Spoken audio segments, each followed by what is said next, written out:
Déjenme nada más sentar algunas bases con respecto a esto. Uno de los riesgos que encontramos hoy en día, que creo que es común en nuestro tiempo, es precisamente la manera en que leemos la Biblia. Y hemos atravesado ya por diferentes cursos. Algunos de ustedes se están conectando por primera vez, así es que sean bienvenidos.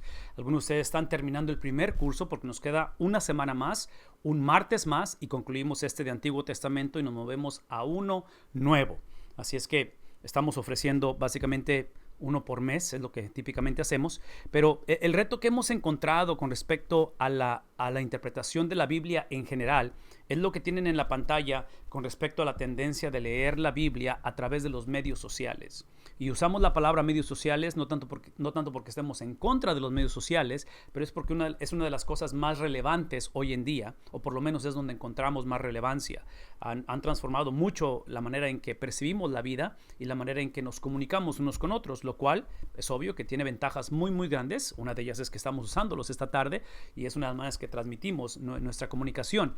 Pero el riesgo es de que si no tenemos cuidado, el punto no es tanto de ver los acontecimientos en los medios sociales, expresar nuestras opiniones en los medios sociales o en un momento dado recibir las noticias y eventualmente ir a la Biblia para encontrar una explicación a lo que estamos viendo, sucediendo, pasando o nuestra percepción de las cosas. Aquí el punto tiene que ser a la inversa y la profecía es uno de esos retos, una de esas partes que va a retarnos en ese aspecto, donde independientemente de lo que esté pasando en los medios sociales, en nuestra vida, lo que nos pasó cuando estábamos chicos, lo que sucedió tal vez a través de los años, tiene que ser procesado a través de lo que la Biblia dice, porque la autoridad está en la palabra de Dios, no está en nuestros eventos, no está en lo que nos está sucediendo a nosotros.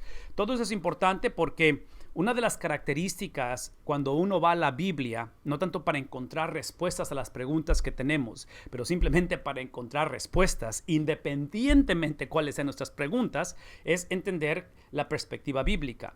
Y la perspectiva bíblica, o en este caso lo que la Biblia dice, lo que la Biblia implica, y la profecía es uno de ellos, es que lo que crea y lo que produce es la aplicación. Y menciono todo esto porque ustedes me han escuchado hablar por bastante tiempo, si es que han estado con nosotros por algún tiempo.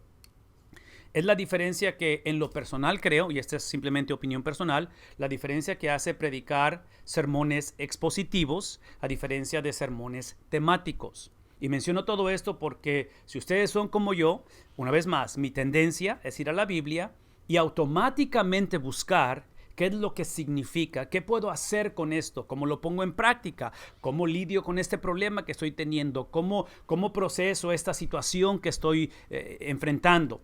Yo no creo que es malo necesariamente tener ese tipo de curiosidades o necesidades, pero la Biblia, su función principal, y al interpretarle la profecía va a ser uno de ellos, es decirnos lo que Dios es, lo que Dios hizo, lo que Dios hace, el carácter de Dios. El punto de la Biblia no es nuestra historia, no es mi testimonio, el punto de la Biblia no es mi idiosincrasia, mis experiencias, el punto de la Biblia es Cristo. Cristo es el punto de la Biblia. Entonces, por eso es que menciono aquí que la perspectiva bíblica produce aplicación. La aplicación es ahora sí hablar de qué hacer con ello, qué hacer en momentos como lo que estamos pasando, pero iniciamos con la perspectiva bíblica.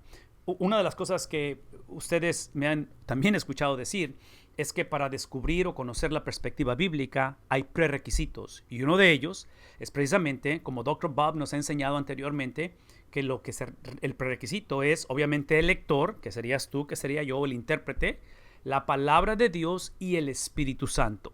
Lo que estoy tratando de decir es esto: predicar o enseñar aplicación de la Biblia, lo que significa esto para nosotros hoy en día, sin conocer la perspectiva bíblica, potencialmente, y esta es una palabra muy, muy importante lo que estoy por decir, vamos a continuar creando o fabricando un cristianismo de moralidad, un cristianismo simplemente de mejorar nuestra vida, nuestra situación. Vamos a continuar viendo a Dios como si fuera un coach, como si fuera simplemente un entrenador, como si en lugar de ver al Dios de la Biblia como a través de sus atributos, a través de sus obras maravillosas. Entonces, por favor, especialmente con la profecía, no nos acerquemos a la Biblia simplemente buscando qué hacer. Yo argumentaría que esta es una de las confusiones más grandes en cuestión de gente que piensa que es cristiana porque se acerca a la Biblia y empieza a imitar lo que la Biblia dice, los principios, los valores, pero no ha habido una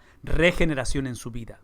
Entonces, al final de la historia, escuchen lo que estoy por decir, para yo entender la perspectiva, la idiosincrasia, la cosmovisión de la Biblia, yo necesito primero ser salvo. Yo necesito ser regenerado. Yo necesito la intervención del Espíritu Santo, no solamente para salvación, pero ahora para iluminación. Entonces, eso es extremadamente importante. La otra cosa que sucede cuando nos encontramos con el Dios de la Biblia, y eso nos lleva a un cambio de conducta o a la aplicación, porque otra vez, aplicación o conducta es obvio que no es negociable, tiene que suceder, es que entendemos que parte de lo que Dios es a través de su palabra es que Él es un Dios de temor y de terror.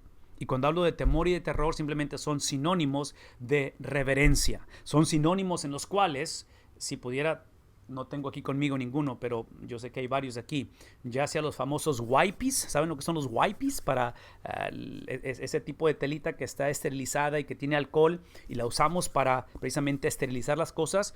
Eso es, si esto no lo vemos o no lo vemos como un prerequisito acercarnos a la Biblia, vamos a leer la Biblia esterilizándola. Vamos a quitarle todo lo que es precisamente otra vez la magnificencia de Dios, la grandeza de Dios. Vamos a seguir viendo o procesando nuestra vida, nuestras circunstancias e inclusive nuestro pecado. Escuchen lo que estoy por decir. Nuestro mismo pecado lo vamos a procesar a través de lo que hicimos en lugar de contra quién lo hicimos. Otra vez, voy a decir una vez más eso. Necesito que escuchen esto. Sí, si continuamos leyendo la Biblia, empezando con el intérprete en lugar de el punto de la Biblia, que no es el intérprete, que es Dios, vamos a ignorar u olvidar esto. Convenencieramente vamos a enfatizar el Dios de amor, de compasión, de misericordia, el Dios que perdona, el Dios que salva, lo cual es cierto, pero es simplemente un lado de la moneda, porque eso es lo que Dios es, y nos vamos a olvidar de lo que Dios hace. Entonces, en este caso, cuando hacemos eso, cuando lleguemos a los temas, en este caso de pecado, de arrepentimiento o cualquier otro tema que sea, no tiene que ser nada más eso, vamos a filtrar esos temas teológicos, doctrinales e inclusive en la cuestión de la práctica o de ejercerlo, de ponerlo en práctica a través de lo que somos en lugar de a través de lo que es. Y ahí es donde regreso al punto del pecado. El problema del pecado es que la mayor parte del tiempo pensamos en lo que hicimos, las consecuencias de ello, y no queremos volver a hacerlo, en lugar de entender que importante es de lo que hicimos, sobre todo si fue reprobable. Importante que son las consecuencias que estemos viendo, sobre todo cuando lo estamos encarando y no queremos, pero es la realidad por lo que hicimos y potencialmente queremos mejorar. Todo eso es real, pero eso está filtrado a través de contra quién lo hicimos. Es por eso que creemos en el pecado adánico. Por eso es que David menciona en el Salmo 51 que en pecado me concibió mi madre. No fue tanto porque Adán me transfirió su pecado por la gravedad de lo que hizo Adán, lo cual fue grande y eternamente, y fue una transgresión. Se usa la terminología de transgresión cósmica o traición cósmica porque fue ante la majestad de Dios, pero el punto aquí no es lo que hizo Adán, el punto aquí es contra quién lo hizo, y por la grandeza del Señor, por la gravedad que es el pecado, es traición cósmica, su consecuencia, su efecto de dominó alcanza el resto de la humanidad. Y yo sé que ustedes pueden decir, bueno, pero es que eso no es justo. Yo lo entiendo que no es justo, pero es obvio que lo que se fragmentó o la rebeldía del hombre fue precisamente ante la justicia del Dios de la Biblia. En fin, todo eso hablamos y nos lleva a pensar de lo que es el juicio de Dios, y a raíz de lo que es la esencia de Dios, y hablando acerca otra vez de la transgresión o de la traición cósmica que el hombre, tanto empezando con Adán y nosotros, que porque ojalá tuviera tiempo para explicar eso. El hecho de ser hijos de Adán, el hecho de tener ese pecado adánico, no implica que el hombre perdió su esencia de haber sido creado a imagen y semejanza de Dios. Por favor, escuchen lo que estoy por decir. El hombre nunca perdió la esencia de haber sido creado a imagen y semejanza de Dios. ¿Cómo lo sé eso? Porque así como Adán me transfiere su pecado, nosotros, tú y yo, porque todavía tenemos la habilidad de decidir, practicamos el pecado por voluntad propia. Entonces no podemos simplemente decir, lo que hice es porque soy hijo de Adán. Hay un componente adánico en ese aspecto, por eso David dice, en pecado me concibió mi madre. Sí existe ese componente, pero también existe el componente de que por voluntad propia es que también escogemos pecar. Todo eso lo menciono por la cuestión del juicio de Dios, de que otra vez, muchas de las veces queremos convenencieramente separar este tipo de temas y no queremos hablarlos, pero esta es la realidad. La realidad es que estamos o vivimos en un universo moral en el cual fue creado por un Dios que es moral. Él produce, él vive bajo moralidad, por lo tanto, basado en Gálatas 6:7, es que cosechamos lo que sembramos. Eso es parte del juicio de Dios, parte de la gracia de Dios que nos permita cosechar lo que sembramos. Una vez más, la gracia de Dios es permitirnos que cosechemos lo que sembramos. Si Dios no le permitiera al hombre enfrentar sus consecuencias y Dios no ejerciera su juicio, no ejerciera su disciplina sobre sus hijos, Dios sería un Dios injusto. Dios no sería Dios. Dios no tiene opción. Al ser un ser perfecto, al ser el Dios, otra vez, de justicia, ¿verdad? De justicia, es que Él no tiene opción. Él tiene que castigar el pecado. Él tiene que llevar a cabo las consecuencias que amerita la desobediencia. Eternamente hablando, el hombre, cuando pone su confianza en Cristo, es libre de esa consecuencia eterna porque ya Cristo pagó por las consecuencias de nosotros. Es la obra expiatoria de Cristo, decimos. Pero en medio de todo eso, hay consecuencias que como quiera tenemos que enfrentar y otra vez es parte de la misericordia, parte del amor de Dios. La humanidad ha pecado, nos hemos rebelado, ese es el punto. Este no es el mundo que Dios tenía en mente, toda la creación con conciencia, que tiene conciencia, y cuando hablamos de conciencia, una vez más, estamos hablando acerca de esa habilidad, de esa habilidad o de esa capacidad dada por Dios de ser creados con esa moralidad, con ese componente de distinguir entre el bien y el mal. Daremos cuenta al Creador por el don de la vida y eso nos hace automáticamente mayordomos. En el contexto de la profecía, y eso es simplemente la introducción, vemos la escatología bíblica. Y digo escatología porque dentro del Antiguo Testamento existen libros que van a tener un componente apocalíptico, así es el término que usamos, el término apocalíptico. No toda la profecía es apocalíptica, pero algunos de los libros del Antiguo Testamento que estamos por ver tienen que ver con la cuestión de este tema apocalíptico. Y menciono todo esto porque inclusive el periodo intertestamentario, que es el periodo entre Malaquías y Mateo, esos 400 años de silencio, es en ese periodo donde se van a desarrollar cierto tipo de pensamientos que eventualmente son los pensamientos, la cultura e inclusive la teología que Cristo va a encontrar cuando Él viene. Cuando él se encarna, cuando Él nace en este mundo. Entonces, pensar en la vida de 33 años o el ministerio de Cristo, pensar en el nacimiento de la iglesia, pensar en el trabajo apostólico, pensar simplemente en la obra del Espíritu Santo, es en el contexto de lo que estamos hablando porque esta es la Biblia de ellos. Esta es la mente hebrea en acción. ¿Me explico? Entonces, por eso es importante ver cómo es que funciona la escatología bíblica en general. La escatología bíblica, sí, dime. No, dime.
Sí, nada más necesito asegurarme que entiendo tu pregunta. Mencionaste la cuestión de Estados Unidos apoyando los tratados de paz que se están haciendo, que recientemente se han llevado a cabo, que tienen que ver con escatología, ¿verdad? ¿Es lo que dijiste? ¿O mencionaste eso?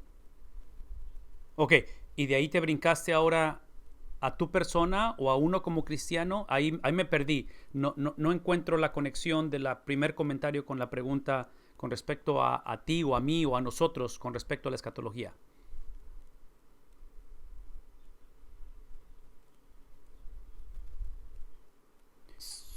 Sí,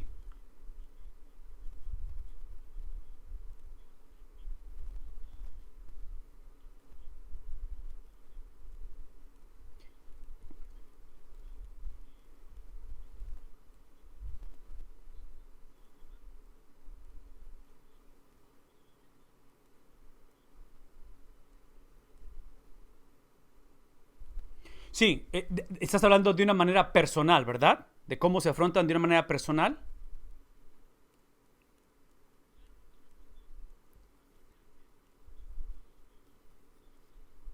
Ya. O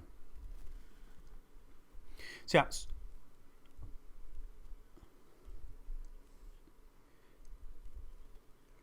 sí, otra vez, la manera en que nos acercamos, la manera en que leemos o estudiamos o interpretamos la escatología, la leemos y la confrontamos o la estudiamos de la manera en que estudiamos la Biblia en general. Y lo dije al principio, la Biblia en general, no nada más la escatología, el punto de ella no es la aplicación, es lo que Dios ha dicho. Y de ahí la traemos o produce la aplicación. Y entre paréntesis, la aplicación o lo que tiene que ver con nosotros es simplemente la Biblia en su totalidad, es simplemente recordar o entender que aun cuando la Biblia y todo libro de la Biblia es revelación de Dios, la revelación suprema que está por encima de la Biblia es Cristo. Entonces, nuestra interpretación de la escatología o el papel que jugamos, si que usamos ese término, que jugamos dentro de la escatología, es simplemente el poder crecer, el poder exaltar, el poder reconocer la centralidad de Cristo en nuestra vida. La cosa que yo estoy tratando de dejar en claro, y no sé si estoy lográndolo, y precisamente en la escatología es uno de los mejores lugares para ejemplificar eso, es precisamente, de esta manera espero responder a tu pregunta, es precisamente el evitar o el dejar de hacer lo que típicamente hacemos, y eso es lo que típicamente hacemos. Está una pandemia, nunca antes visto en nuestra generación, ha pasado en otras generaciones en el mundo, pero estamos en una situación nunca antes vista, y típicamente las preguntas que nos hacemos, inclusive lo que acabas de mencionar de esos tratados de Israel, de paz con otras naciones y todo eso, que son eventos trascendentales, estoy consciente de ello, pero lo que tenemos que tener cuidado de no hacer es ver estos sucesos personales, globales, como lo quieras ver, y tratar de buscar cómo es que este evento encaja en la Biblia. Yo creo que eso es mala teología. Yo creo que lo que tenemos que hacer es ver lo que la Biblia dice y a través de lo que el Señor dice, analizar los eventos del mundo, las situaciones de mi vida, las situaciones de mi país, de mi familia, mis temores, mis sueños, todo. Porque una vez más, porque lo hermoso del Evangelio es que la libertad que me da el Evangelio, simplemente como seguidor de Jesús, no es solamente de un infierno. Si la libertad primeramente, y estoy hablando de la salvación del hombre, es precisamente de lo que acabo de decir, del juicio de Dios, de la ira de Dios. Soy libre de la santidad, de la majestad de Dios. Cuando tú lees, por ejemplo, Isaías capítulo 6, su encuentro, su llamado de Isaías, cuando él se encuentra con Dios, lo primero que él reconoce al encontrarse con Dios, no con lo que él pensaba de Dios, pero con el Dios de la Biblia, él dice literalmente, estoy arruinado. Soy un hombre de labios, ¿qué dice? Impuros. Entonces, ¿a dónde voy es esto? Lo que no podemos seguir haciendo, ya sea en temas escatológicos, ya sea en cualquier otro tema que queramos encontrar o imponer o buscar en la Biblia, es simplemente buscar respuestas a las preguntas que tengo a expensas de encontrarme con el Dios de la Biblia. Porque trágicamente lo que el cristiano hace y sigue haciendo, y esto me lo han escuchado de mí decir esto muchas veces, es que por nuestra manera de acercarnos a la Biblia, cuando nos acercamos, cuando vamos a la iglesia, cuando la leemos, con esa mentalidad de a ver qué tiene el Señor para mí, es que la traducimos como si el punto de la cuestión de la Biblia es cambiar mi conducta. Y eso es lo que ha creado a nivel de predicadores, a nivel de pastores, es continuar predicando un evangelio que literalmente estamos diciendo, sin decir, y algunas veces sí lo decimos, que la salvación del hombre es su conducta. Y esto lo he dicho por muchas ocasiones.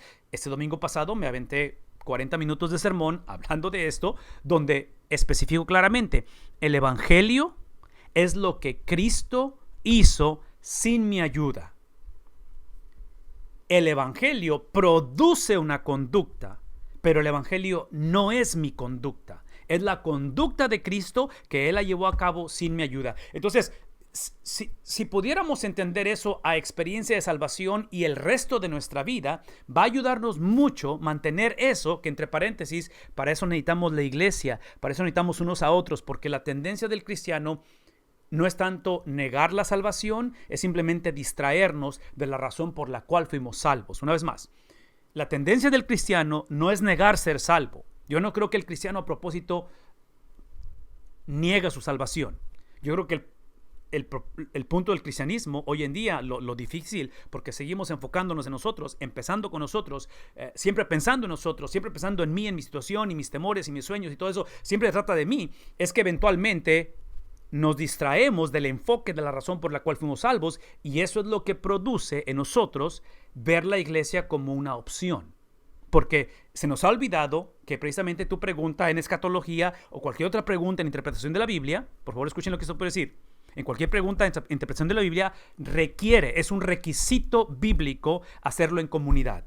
Yo argumentaría que personas que interpretan la Biblia por sí solos y sacan sus propias conclusiones, esa es una señal de que no está bien hecho eso. Porque la Biblia es un libro comunitario. La Biblia es un libro que nos lleva a vivir en comunidad. Nos enseña que para caminar, para crecer, para llevar a cabo el propósito de la razón por qué fui salvo, es en un contexto de comunidad. ¿Por qué? Esta es la razón.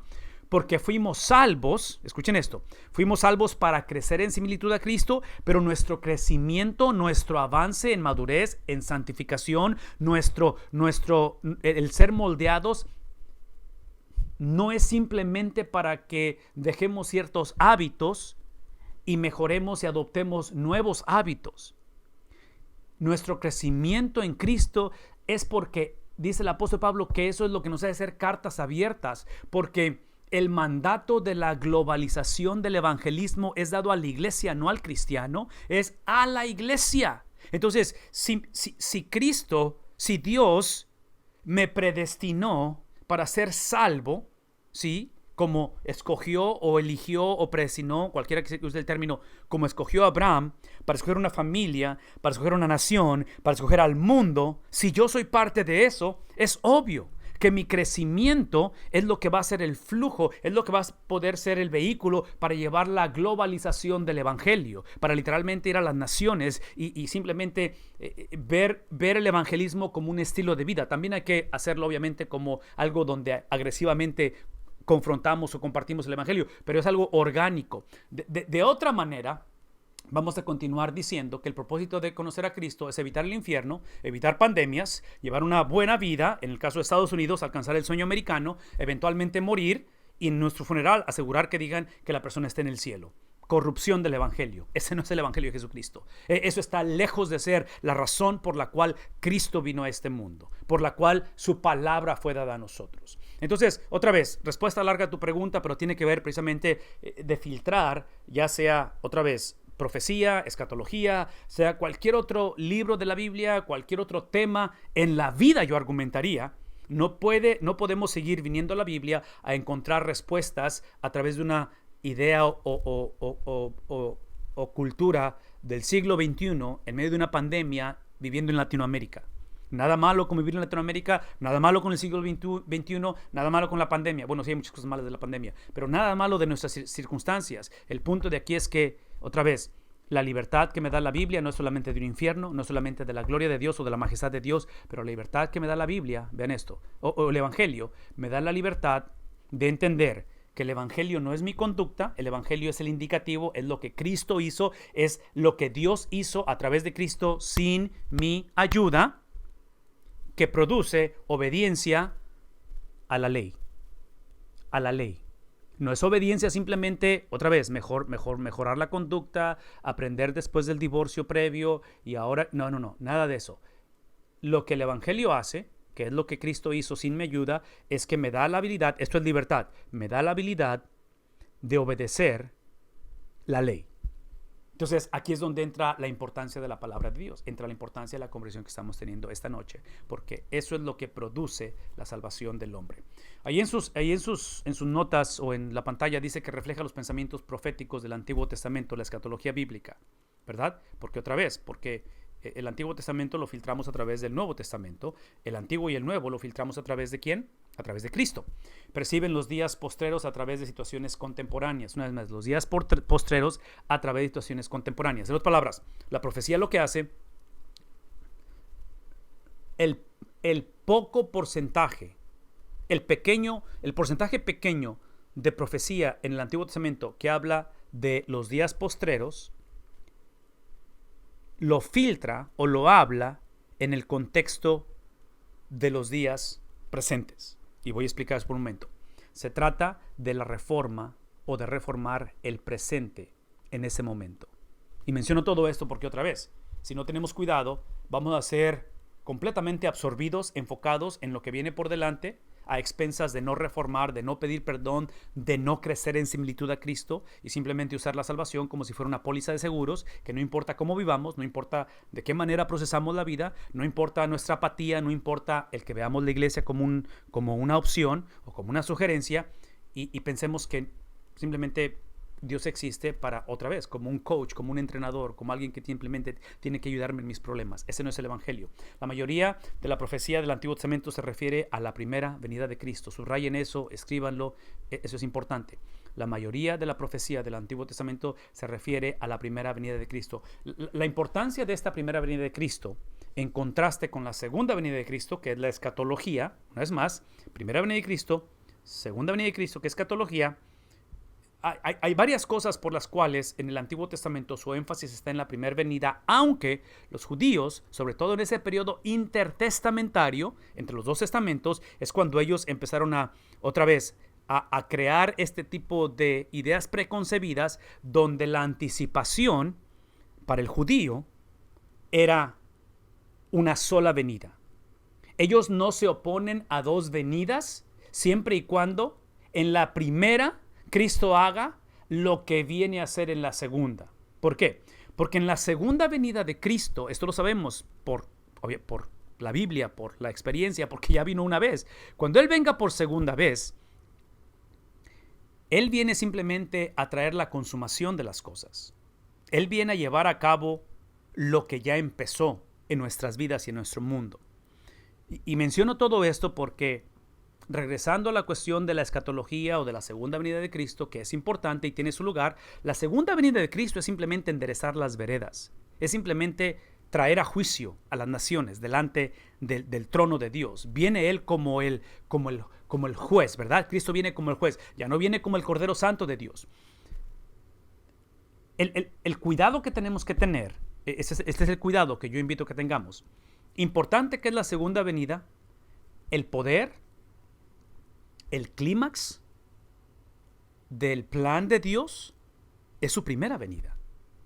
Es su primera venida porque en su primera venida es donde encontramos la salvación, es donde encontramos el cumplimiento de que en medio de vivir tú y yo en un mundo gobernado por Génesis capítulo 3, es precisamente este contexto de corrupción, de maldad, de la cual somos partícipes nosotros. O sea, no estoy hablando de ellos como malos, estamos hablando de que es obvio que no hay justo ni siquiera uno. Es en este contexto, es que la primer venida de Cristo marca la diferencia.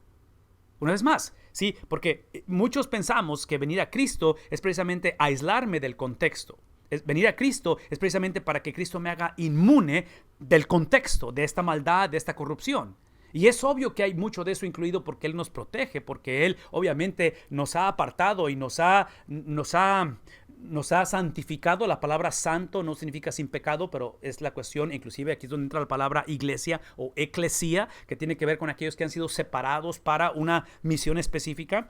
La cosa es que tenemos que recordar que así como Cristo fue apartado, otra vez elegido, seleccionado o predestinado para ser la piedra angular de la iglesia, y 2000 años después aquí está la iglesia, aquí estamos, parte de su elección era también para que sufriera.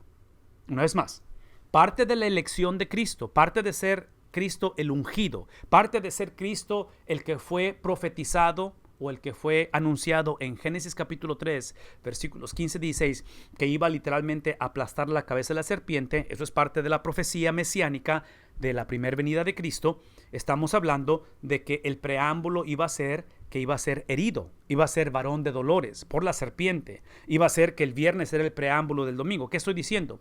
Todo esto lo estoy diciendo porque, una vez más, importante que es la escatología, importante que es la segunda venida de Cristo. La segunda venida de Cristo es simplemente para ajustar cuentas, es simplemente para poner todo en claro y decir, así es como se va a lavar la cosa. Ahorita que estamos entre el reino de Dios ya establecido, pero no ha sido otra vez consumado. Ya estamos ahorita donde somos completamente salvos, pero vivimos bajo la influencia del pecado y no hemos sido transformados a su imagen. En esta disyuntiva que estamos es exactamente el escenario, es exactamente el contexto que desde antes de la fundación del mundo el Padre estableció para que su evangelio se moviera. No estoy diciendo que el Padre se goza o el Padre aprueba todo lo que pasa en un mundo gobernado por Génesis capítulo 3, pero es exactamente en este contexto que seres inferiores, tú y yo, la iglesia, a Satanás, que es un ser superior, y digo superior porque es un ser angelical, ¿sí? Superior. Este contexto, la primera venida de Cristo, lo que ha hecho es que le ha dado a la iglesia, le ha dado a personas como tú y yo, los cuales somos inferiores a Satanás, ¿sí? Conectados con Dios, tenemos la habilidad de hacer mucho más que un ser superior desconectado de Dios. Eso es lo que hasta cierta manera proceso en mi mente, entiendo a través de la vida de Jesús, porque es en medio, otra vez, de estas disyuntivas que trágicamente los judíos, desde un principio se les olvidó que cuando el Padre dice en Éxodo que ustedes van a ser una nación, Éxodo 19, van a ser una nación de sacerdotes para mí. Cuando Pedro habla en capítulo 2, 1 Pedro 2, 9, vosotros sois real sacerdocio, nación santa, pueblo adquirido por Dios. Todo ese tipo de descripción, lo cual lo pone en una posición especial delante de Dios, lo que te hace ser especial, en este caso como nación, como judíos, como iglesia, como cristianos, es precisamente que vas a ser el vehículo para yo redimir al mundo. Eso es lo que te hace especial. Lo que te hace especial no es que vas a estar exento del mundo en el cual está gobernado temporalmente por Satanás. Es simplemente que en medio de tus limitaciones, en medio de tu fragmentación, en medio de las tendencias que tú y yo tenemos y que batallamos y todas las imperfecciones que es la iglesia, es ahí donde el Señor se manifiesta de maneras inexplicables. Es ahí donde vemos la gracia de Dios extenderse, donde hemos entendido que el evangelio está presente en el 2020. Y el evangelio promete continuar no porque la iglesia entendió y enderezó su teología, no porque la iglesia es el modelo a seguir, es aún por las diferencias, aún por las imperfecciones, aún por las limitaciones que tenemos como iglesia. Y eso tiene que ayudarnos a navegar este tiempo en el cual estamos viviendo. Déjenme avanzar rápidamente y simplemente entender otra vez que la iglesia, otra vez, hablando de este tipo de conversaciones, es aquella en el cual el cumplimiento de la profecía del Antiguo Testamento. Eso implica que para la iglesia anticipa el regreso de un rey. ¿Qué es lo que estamos diciendo? Simplemente estamos diciendo que en el Antiguo Testamento con respecto a la profecía, que es lo que estamos estudiando, no es que esté equivocada, es que está incompleta. Una vez más, la profecía del Antiguo Testamento no está equivocada, es que está incompleta. ¿Por qué?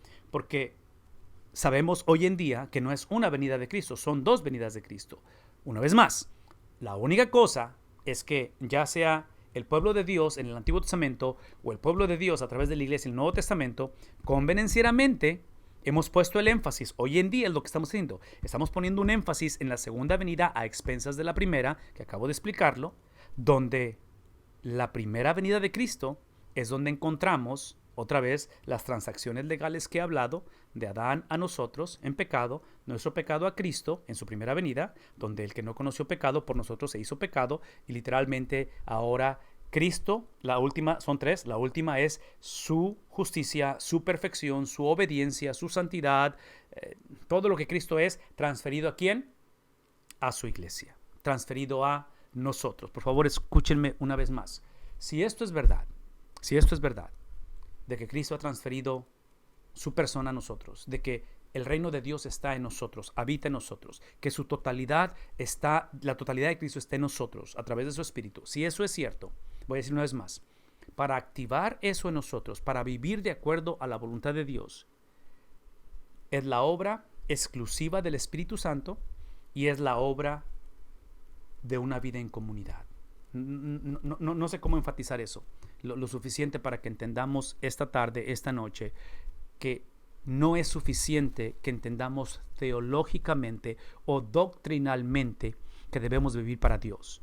El vivir para Dios no es simplemente un principio teológico. El vivir para Dios, el glorificar a Dios, el traer placer a la vida de Dios, es la obra exclusiva del Espíritu Santo en nosotros, en un contexto ¿de qué cosa? De comunidad.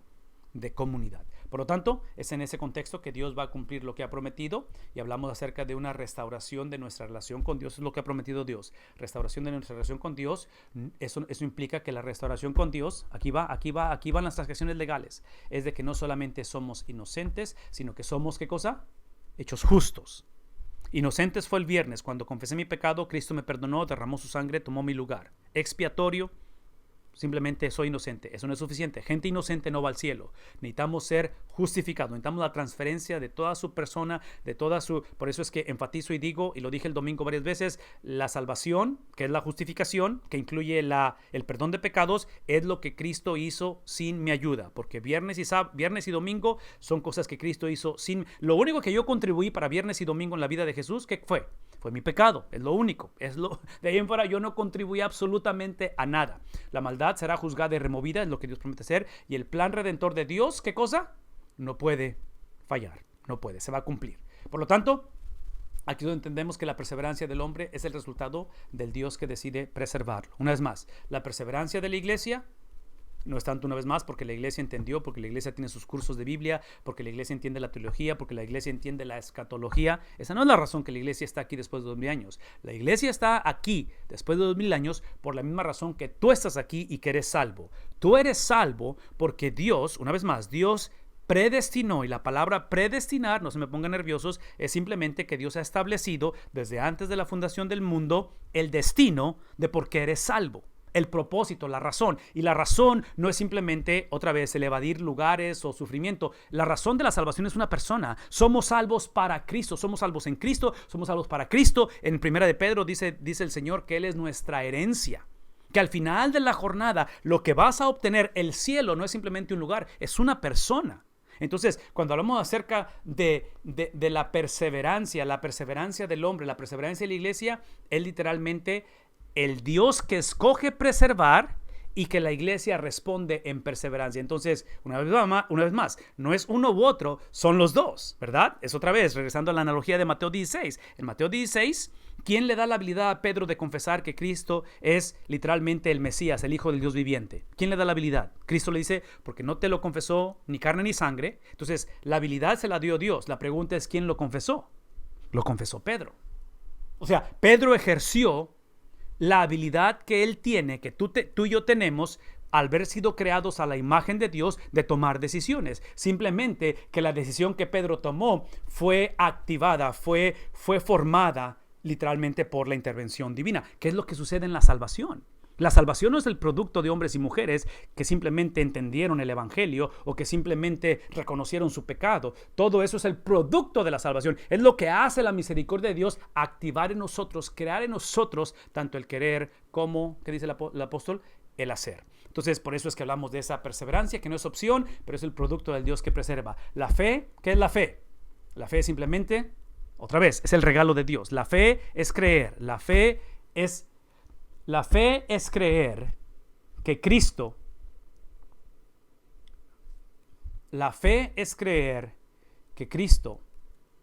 es confiable, que Cristo tiene credibilidad. La fe es la habilidad de que independientemente lo fuerte, lo pequeño, lo seguro, lo robusto o lo anémico que pueda ser mi fe, lo que marca la diferencia es el objeto de mi fe. Entonces, fe es la habilidad de decir, la obra expiatoria de Cristo es suficiente para perdonar a alguien como yo y Él transferir su justicia en mí. Mi vida, mi historial, mis situaciones, mis limitaciones, mis enfermedades constantemente me distraen, pero fe es la habilidad dada por Dios de creer que Cristo es confiable. Por lo tanto, fe es lo que acabo de poner al final, es ese componente en lo cual fe es simplemente creer lo que Cristo dijo de su persona con respecto a Dios. Una persona sin fe es una persona que está diciendo que puede contener a la persona de Dios. A la persona de Dios nadie la puede contener. Por eso he estado diciendo que la salvación es salvación primeramente de Dios. Somos salvos de Dios. Somos salvos del componente donde Moisés le dice, muéstrame tu gloria. Y el Señor le responde, si te muestro mi gloria, vas a... ¿qué cosa? Vas a morir. Entonces, fe es la habilidad de decir, Cristo es Dios mismo, se ha revelado de una manera que me beneficia, en lugar de que sea una experiencia letal. En el día final, para aquellos que han rehusado poner su confianza en la confiabilidad de Cristo, van a encontrarse a Dios de una manera letal. Y es donde viene la muerte segunda, es donde viene el castigo eterno. Con respecto a la interpretación literal de la Biblia, hablando de profecía, tenemos que tener cuidado con eso, porque la autoridad de la Biblia hemos dicho que es en lo que el autor dijo, lo que el autor implicó y lo que los destinatarios entendieron de lo que el autor dijo y lo que el autor implicó. Por lo tanto, escuchen esto, cuando trata de profecía, la profecía, una vez más, la profecía depende de la respuesta humana. ¿Por qué? Por lo mismo que hemos dicho anteriormente, porque, regresando a la escatología, regresando a la manera en que va a desarrollarte el futuro, la manera en que el futuro va a ser creado, la manera en la cual Dios ha prometido hacer ese tipo de cosas, está basado en la intervención humana, en cuestión del hombre, en cuestión del Hijo de Dios, someterse a eso. ¿Qué estoy diciendo? Que literalmente, eso es lo que yo creo, que muchos vamos a llegar al cielo y vamos a descubrir en el día final las cosas que perdimos o que evadimos por desobediencia al Evangelio. En otras palabras, otra vez, cada vez que nos distraemos y empezamos a movernos del propósito por el cual tomamos el siguiente respiro, por lo cual dormimos, nos levantamos, trabajamos y hacemos todo lo que... Cuando perdemos ese enfoque, que es la persona de Cristo, y empezamos a crear nuestra propia versión del Evangelio, estamos potencialmente produciendo, otra vez, la actitud convenenciera de esta gente en el Antiguo Testamento, que querían el futuro que Dios había prometido sin una regeneración o reforma del presente. La salvación del hombre, hay un componente que es el producto, la salvación, la vida eterna, es el producto de las decisiones que tomamos en esta vida. No es más, la salvación del hombre es el producto de las decisiones que tomamos en esta vida. Y menciono ello porque es obvio que incluye ese encuentro inicial con Cristo, pero ese encuentro inicial con Cristo, que hemos dicho anteriormente, que es el darle la bienvenida a una persona, que es el creer lo que esa persona dice de sí mismo, y es el adoptar el estilo de vida de esa persona, eso se practica de una manera diaria. Entonces, aquí es donde otra vez hablamos de perseverancia, hablamos del Dios que preserva a aquellos que Él ha llamado. Entonces, hablo simplemente en que cuando se trata de otra vez de profecía, de pensar en un futuro, de pensar en un cielo, de pensar, hay un componente de condición, ¿no es cierto? Hay un componente en el cual ciertamente su amor es incondicional, ciertamente su amor es aquello que está basado en su carácter, que es inmutable, estoy hablando de la persona de Dios, pero eso produce una relación condicional que requiere que en este día, que en este momento, confesemos nuestro pecado, que lleguemos al punto como Isaías, donde Isaías contempla al Señor en su llamamiento y lo primero que reconoce es que es un hombre literalmente muerto. Dice, ay de mí, vivo en un mundo con gente con labios inmundos, dice Isaías. Entonces se dan cuenta cómo la reforma de Isaías para lanzarse a una tarea que involucraba otra vez el profetizar, el anunciar no solamente el futuro, pero la reforma del presente. Por lo tanto, tenemos que entender que las diferencias entre Israel y la iglesia literalmente no existen. En otras palabras, lo que hace especial a Israel o a Abraham, a su familia, a la nación de Israel, es lo mismo que te hace ser especial a ti y a mí. ¿Qué es lo que hace especial a Abraham? Es literalmente Dios. La diferencia es Dios. La diferencia no es Abraham, porque una vez más, a Abraham, a los judíos, yo les doy el crédito que le doy a Pedro en Mateo capítulo 16. El único crédito que yo le doy a Pedro en Mateo capítulo 16 es que él confiesa que Cristo es el Señor. Lo que no le puedo dar crédito a Pedro es de que él, de su propio conocimiento, experiencia, espiritualidad, él haya tenido la habilidad de confesar eso. Entonces, llevar eso a la traducción de Abraham, de su familia, de los judíos como nación, y pensar que hay supremacía en ellos, no es bíblico, porque no hay supremacía en ti y en mí.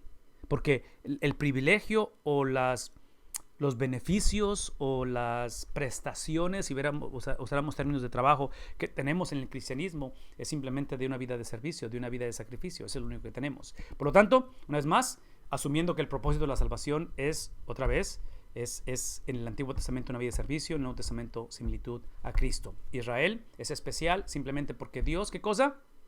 La eligió. Esa es la razón. ¿Y la eligió para qué? Vean la pantalla. ¿Para qué fue elegida Israel? ¿Por qué Dios te salvó? Dios me salvó para salvar a otros. Dios me escogió para escoger a otros. Esa es la razón. O sea, eso es lo que significa una vida de servicio, una vida de similitud a Cristo.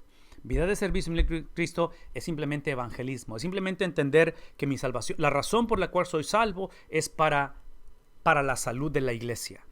Esa es la razón, para vivir en comunidad, porque estos dos componentes, crecer en una vida de servicio, que lo opuesto a una vida de servicio, ¿cuál es? Es una vida que me sirven a mí. Mi esposa tiene que servirme a mí, mis hijos me sirven a mí, todos me sirven a mí, ¿no es cierto?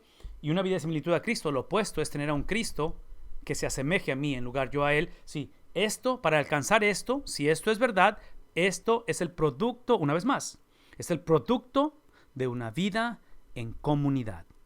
Una vida en comunidad, para poder llevar a cabo esta tarea. ¿Qué tipo de autonomía tenemos con respecto a las consecuencias de vivir en el mundo gobernado por Génesis capítulo 3? ¿Qué tipo de autoridad tenemos con respecto a la realidad que estamos viviendo?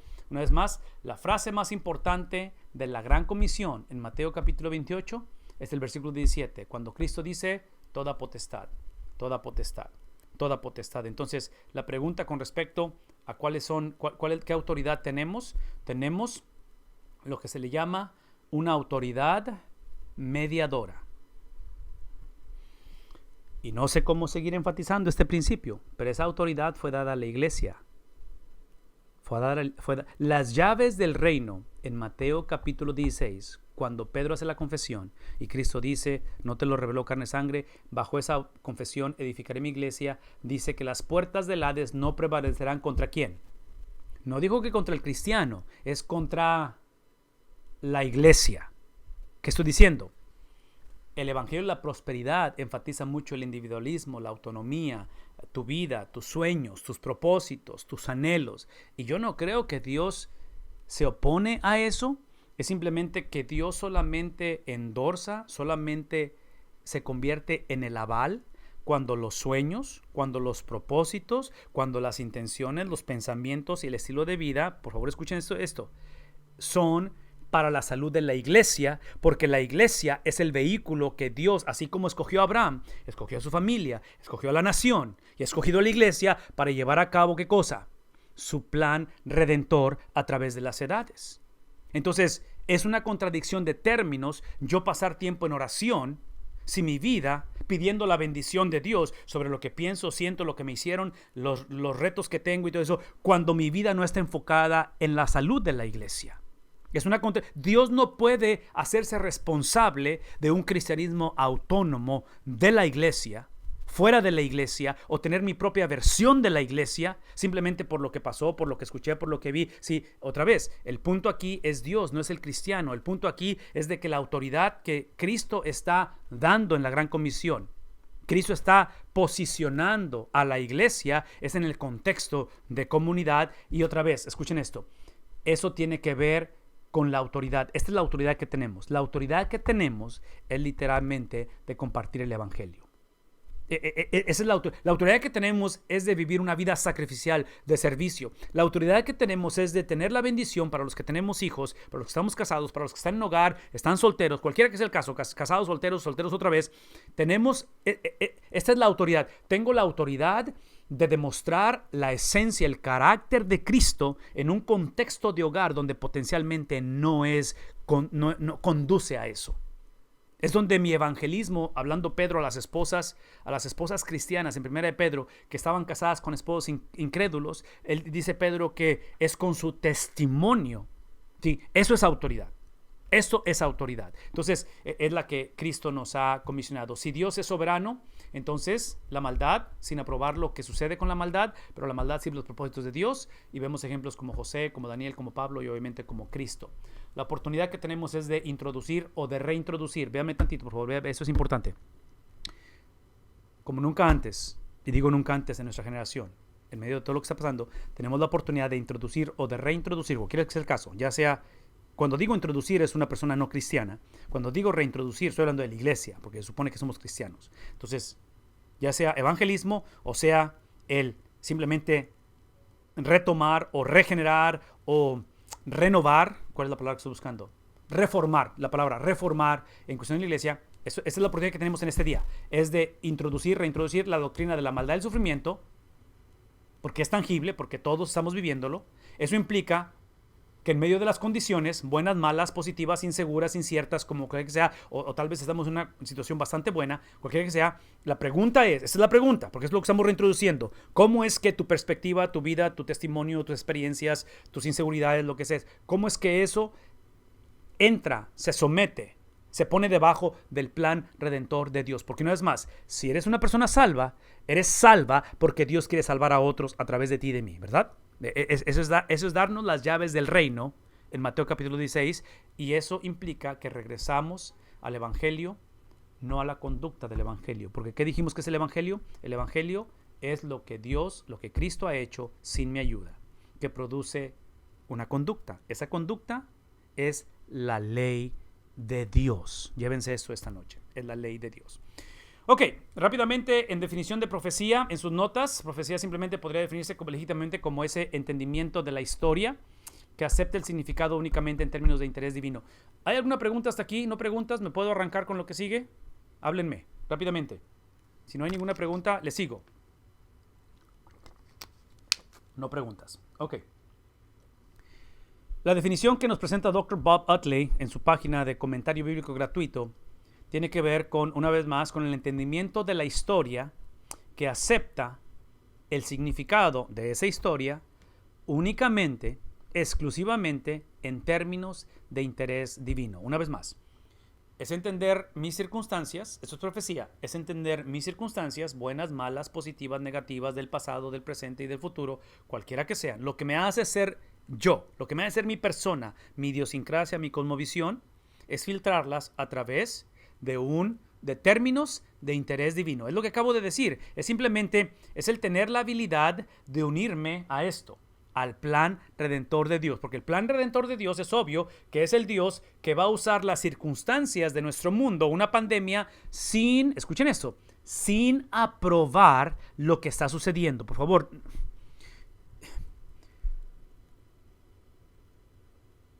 Hay personas que han dicho que después de una infidelidad o un divorcio, trágicos que son, es lo mejor que les pudo haber pasado porque eso hizo que se acercaran al Señor.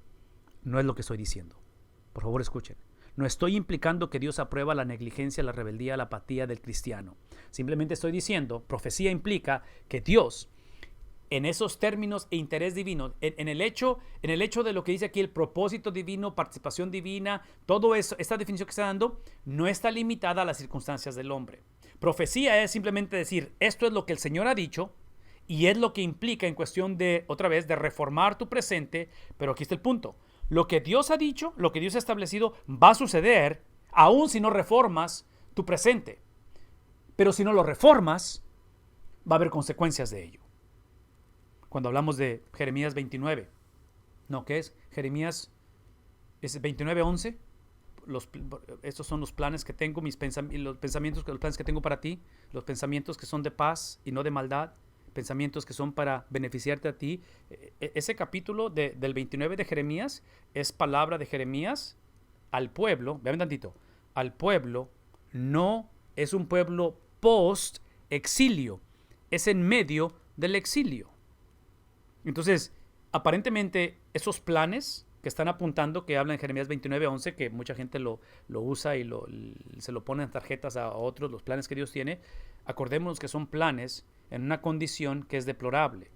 Y esos planes, vean tantito, esos planes no están basados en la fidelidad del pueblo, porque por eso están en esclavitud, están en exilio porque fueron infieles, pero están basados en el carácter de Dios, que debe de producir la reforma del presente. Ese es mi punto, la reforma del presente. El profeta no es un filósofo ni un teólogo sistemático, no está aquí para darnos simplemente otra vez una estructura de cómo procesar el matrimonio, la creencia de los hijos, sino es un mediador del pacto que transmite la palabra de Dios. ¿A quién? Una vez más, ¿qué es lo que transmite? El profeta no es aquel que va a diagnosticar o simplemente ayudar al pueblo a que mejore su condición. El profeta, vean lo que está haciendo, va a comunicar al pueblo lo que el pueblo ha olvidado o lo que el pueblo necesita retomar, que es el pacto de Dios, porque ya lo dijimos, ¿sí? El pacto de Dios no es la salvación. El pacto de Dios ejercido, vivido en la vida de la iglesia, en la vida del pueblo de Dios, es precisamente el producto de la salvación. La salvación es lo que Dios ha hecho sin mi ayuda. Entonces, la importancia de ese pacto, la importancia de esa ley, la importancia de la palabra escrita, porque es lo que produce el que mantengamos nuestra vida con una perspectiva con respecto al reino de Dios, para darle forma a su futuro, al futuro del pueblo de Dios, al reformar su presente. Una vez más. La reforma del presente es simplemente el cristiano, y esta palabra es importante, el cristiano. No cristianos no tienen la habilidad de poder ser parte del pacto de Dios. Es precisamente lo que significa no ser cristiano. Es que no tienen la habilidad de anhelar, como dice el salmista, de ver la ley como si fuera esa miel que destila del panal. Cuando habla de la dulzura de la palabra de Dios, es el producto del evangelio. Ese no es el evangelio. Entonces, el hecho de que hablemos de darle forma a su futuro al reformar su presente, hablamos de la reforma del presente, porque esa reforma del presente es una vida de obediencia a la palabra de Dios. El propósito, rápidamente, es que la profecía es la manera en que Dios habla a su pueblo, dándoles guía para su situación actual. Una vez más, la profecía es la manera en que Dios va a instruir a su pueblo cuando están en una situación actual, y dentro de esa guía o dirección es que va a presentar, y cuando hablamos de guía otra vez, son los parámetros, es la ley de Dios, y la ley de Dios lo que hace, vean lo que dice en la pantalla, es que les da la esperanza, y la palabra esperanza típicamente es la palabra certeza, no es la esperanza de que, ojalá un día pierda peso, ojalá un día me salga el pelo otra vez, no, eso no, sí, hablar de certeza, es como, esta palabra esperanza típicamente la conectamos a la segunda venida de Cristo. La segunda venida de Cristo, ¿hay certeza en eso? Ya, Cristo viene por segunda vez. No sabemos cuándo, pero de que viene, ¿verdad? Entonces, observen esto. Estamos hablando acerca de la función que tiene. Es darle dirección, porque dijimos hace un momento que el profeta no es un teólogo ni alguien que está dando una teología sistemática, es simplemente un comunicador, un mediador entre la ley, que es obediencia, la cual el pueblo típicamente ha desobedecido, y el Dios de la Biblia. Eso es lo que hace el profeta. Entonces, ahora que tenemos al profeta, ahora que tenemos la profecía en medio de nosotros, ¿sí? Es ahora que entendemos que cuando habla él, nos está dando la guía, que es la palabra de Dios, la cual, a la misma vez, esa palabra de Dios fortalece o nos da la certeza de que el Dios de la Biblia, vean un tantito, tiene el control de sus vidas. Y regreso a Jeremías 29:11. Jeremías 29:11 no tiene ningún sentido que Dios hable de planes, de paz, de prosperidad, de grandeza y de amor cuando están en desolación. Cuando lo que percibes, la situación te está diciendo que realmente no hay un Dios. Porque pónganse a pensar en esto. Una de las cosas que vamos a hablar a través de estos libros de profecía, que es uno de los problemas, es precisamente esto. Es que la cultura de este tiempo, sus ideas preconcebidas, y cuando digo ideas preconcebidas, regreso a lo que dije al principio. La cultura de este tiempo, que es la cultura de nosotros hoy en día, tomaban sus situaciones y las buscaban en la ley simplemente para que afirmara la ley lo que ellos ya querían o lo que ellos pensaban de la situación, en lugar de hacerlo a la inversa. Venir a la ley para simplemente entender que la ley reforma mi situación, requiere confesión de pecado. Entonces, hoy en día volvemos a hacer lo mismo cuando nos acercamos a la Biblia, simplemente para encontrar un coach, alguien que me diga qué hacer con mi vida, cómo cambiar la situación financiera, la de mis hijos, la de mi hogar y todo ese rollo. Sí, eso no es la palabra de Dios. Entonces, cuando encontramos aquí al Dios que está en control de las vidas de ellos y los acontecimientos mundiales, es obvio que el control de Dios no implica simplemente que Él va a enderezar las veredas, que Él va a usar... es la cuestión, por decir, de Romanos 8:28. ¿Se acuerdan de ese pasaje, Romanos 8:28? ¿Alguien lo puede decir sin tener que buscarlo? Porque sabemos que a los que aman a Dios, todas las cosas, ¿qué cosa? Les ayuda a bien, les ayudan a bien. ¿Sí? Escuché lo que estoy por decir. Y la segunda parte de ese versículo y el 29 habla o define lo que es el bien. Una vez más, Romanos 8:28.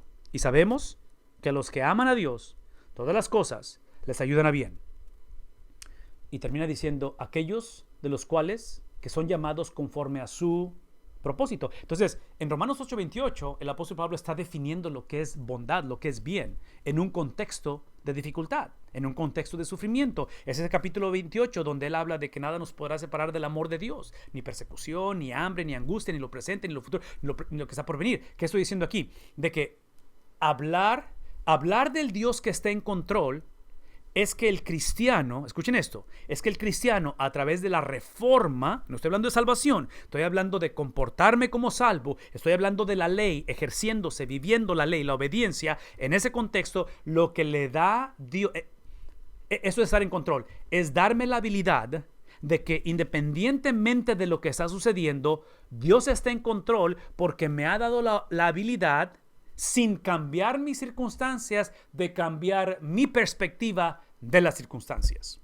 Eso es lo que significa Dios estar en control. Entonces, como ahora veo las circunstancias, ya sean injustas, sea que yo lo creé, yo fui partidario de ello, cualquiera que sea el caso, ahora tengo la habilidad de entender que Dios no está limitado a mi pecado, de que en medio de todo ello me ha llevado a una reconciliación con Dios, de que he entendido que la manera en que Dios usa las cosas para el bien mío, escuchen lo que estoy por decir, Romanos 8:28, la manera en que Dios usa las cosas, buenas o malas, como sean, para el bien mío, eso implica que parte de la bondad de Dios, parte de lo bueno, esto es difícil de decirlo, pero lo voy a decir,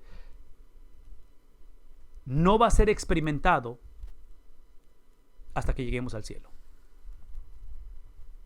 De que hay cosas en esta vida, en este momento, que su daño es irreversible, es profundo y es inconcebible, que el luto sofoca nuestro espíritu, nuestra mente divaga y luchamos con pensamientos que no deberíamos tener, que el trauma que dejó esa persona, lo que creó esa experiencia en mi vida, dejó una marca que no he podido sanar de ella. Yo estoy convencido que muchas de esas cosas no van a sanar.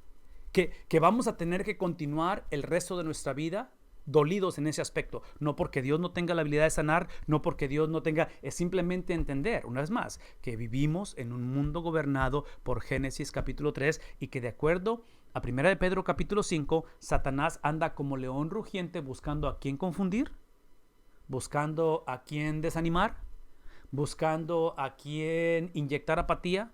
No. Satanás, su propósito es uno, y es el destruirnos. Es el propósito. Entonces, en medio de todo lo que estoy diciendo, no quiero desanimar a nadie, pero simplemente estoy diciendo que la promesa no fue simplemente usar todo lo que nos suceda y simplemente darnos un final como el de Disney. Por eso siempre he dicho que el evangelio de la prosperidad, que promete todo este tipo de cosas, están en lo correcto, nada más que ellos están un poquito antes de tiempo, porque todo lo que el evangelio de la prosperidad promete es lo que viene en el cielo. Pero mientras estemos en la tierra, la promesa es de que en medio de las cosas que fueron injustas, irreversibles, la posibilidad de cosas que puedan suceder, y no estamos hablando de negatividad ni ser pesimistas, Dios tiene la habilidad de usarlas en esta vida. Ahora sí, vean el versículo 29, para moldearnos a la imagen del primogénito.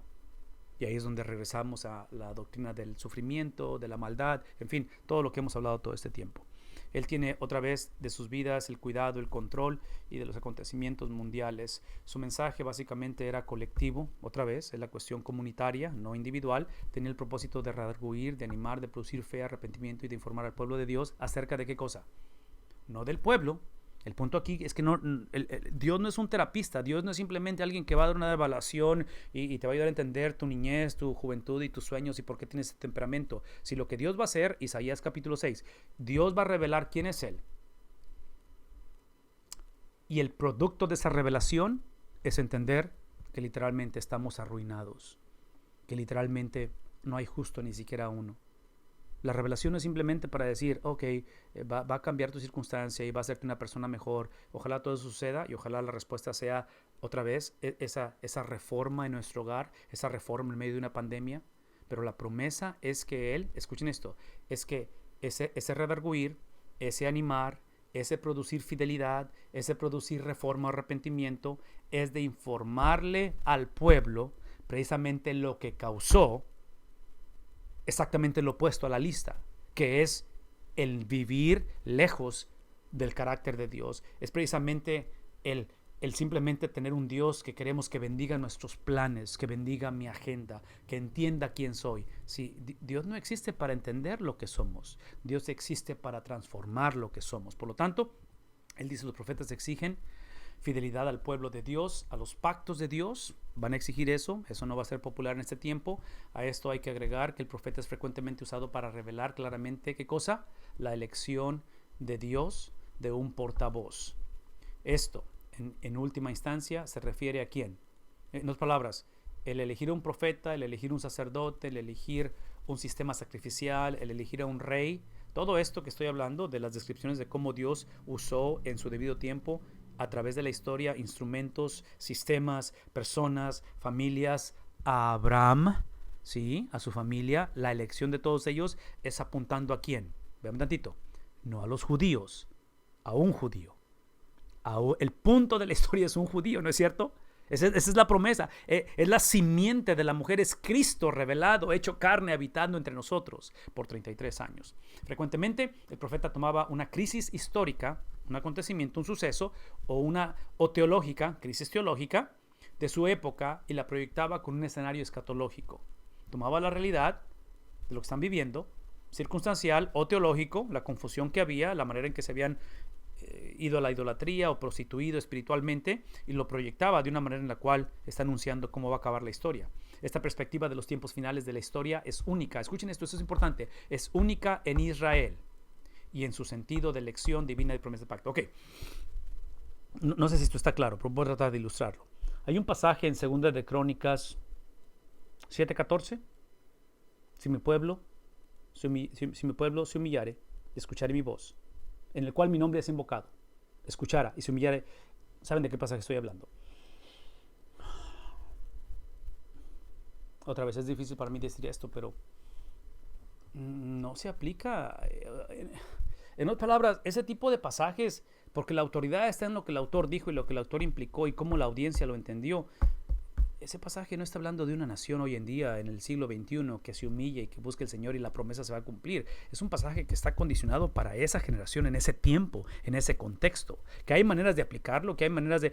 Sí existe eso, pero, o sea, vean lo que está hablando acerca de que es esto que estamos describiendo de los contextos de la profecía, lo que es, lo que no es, cómo interpretarla, cómo vivirla, las implicaciones y todo eso, es algo único en la historia de la nación de Israel. Entonces, hay limitaciones en ese aspecto con respecto a lo que la Biblia pone como algo descriptivo y algo que puede ser simplemente, en este caso, cuando hablo de descriptivo, está simplemente dándonos un evento histórico, o algo prescriptivo que se aplica todo el tiempo. Entonces, tengamos cuidado con eso.